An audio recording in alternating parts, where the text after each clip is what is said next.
Herkese merhaba arkadaşlar. Bugünkü konumuz beslenme hakkında doğru bilinen yanlışlar. Çarşamba günü size birkaç soru sordum Instagram hesabım üzerinden. Sizler genelde doğru bildiniz ama yanlış bilenler var. Az sayıda kişiler değil bunlar. Örnek veriyorum, 100 kişiden 25'i yanlış biliyor. Bunu 70 milyona 80 milyona vurursak çok büyük rakamlar yapar. Aslında bu rakam değil. Hani rakam dediğimiz şey sıfırdan 9'a kadar olan şeyler değil mi abi? Yani bu kamera hani şeyin karşısında geçtikleri zaman bunlar çok büyük rakamlar falan, hani ben de kameranın karşısında geçip ciddi konular konuştuğum zaman birazcık ciddi kelimeler sarf edebiliyorum. İstiyorsanız sorulara geçelim. Akşam 6'dan sonra hiçbir şey yenilmemelidir diye sordum. 25 kişi doğru, 75 kişi yanlış yanıtını verdi. Hayır arkadaşlar, 6'dan sonra yemek yemeliyiz. Ya eğer saat 8'de uyuyorsanız 6'da yemek yemeyi bırakabilirsiniz tabii ki de. Uyumadan 1-2 saat önce yemek yemeyi kesmeliyiz. Ortalama saat 9-10 gibi yemek yemeyi kesmeliyiz. Peki neden akşam 6'dan sonra yemek yemeliyiz? Akşam 6'da son yemeğinizi yerseniz büyük ihtimalle sabah saat 8-9 gibi kalkacaksınız. Ve arada 15-16 saatlik bir süre zarfı var. Her gün 15-16 saatlik bir açlık kabul edilebilir bir şey değildir. Uzun süreli açlıklarda bazal metabolizma hızımız düşer. 16 saat aç kaldığınızda vücut bu 16 saatlik açlığın tekrar geleceğini biliyor. Ve bunu bildiği için yemeği yediğinizde bunları vücudunuzda depoluyor. Vücudunuzda depolanan yağlar ise size vücudunuzdaki görünen o yağlar olarak karşınıza çıkabiliyor. Günde tek öğün yemek yersek kolayca kilo verebiliriz. Bundaki cevapları sevdim. %9 doğru demiş, %91 yanlış demiş. Hayır arkadaşlar, bu kesinlikle yanlış bir yöntem. Kesinlikle önerilmemesi gereken bir yöntemdir. Günde bir kez beslendiğinizde büyük ihtimalle çok az kaloriler alacaksınız.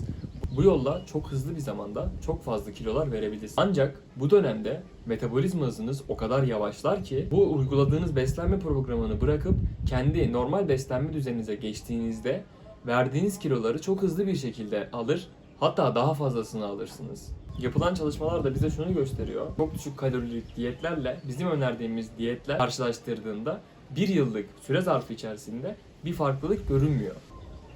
Çakalların sesini duyuyor musunuz? Diğer soruya bakalım. Diyet yaparken ekmek tüketmemeliyiz diye sordum. %83 oranla tüketmeliyiz, %17'lik oranla tüketmemeliyiz cevabı geldi. Arkadaşlar, ekmeği mutlaka tüketmeliyiz. Diyet yapmak denildiği zaman akla ilk gelen şey hayatımızdan ekmeği çıkardım demek oluyor. Diyetisyene giden insanlar genelde ilk başta şunu söylüyorlar. Ekmek de çok fazla yemiyorum aslında. Neden kilo aldım? Ekmek yemek size kilo aldırmaz. Her besinin doğru ölçüleri vardır. O ölçülerde tüketmemiz gerekmektedir. Peki nasıl ekmekler tüketmeliyiz? Beyaz ekmek yerine tam buğday veya çavdar ekmeği tüketmeliyiz. Bu bir de benim aklıma dolaşan bir şey var. Yani hep buna çok sinirlenmişimdir gerçekten. Şu anda yükseldim zaten. Şekeri ve gluteni kestim diye bir meme dolaşıyordu. Hatırlıyorsanız. Nesrin Cevatzade. Evet. Ya şekeri kestin, tamam, ha güzel. Çok iyi. Gluteni niye kestin ki? Neden yani? Ne zararı vardı sana glutenin?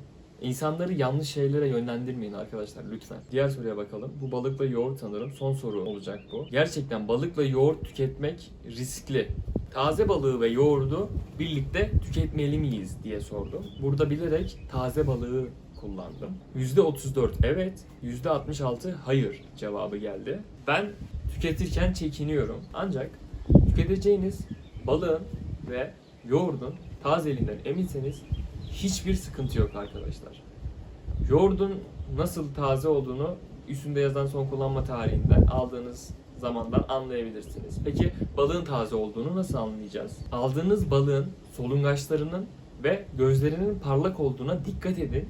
Balıkların taze olduklarını gösteren en önemli bulgular bunlardır. Video bu kadardı arkadaşlar.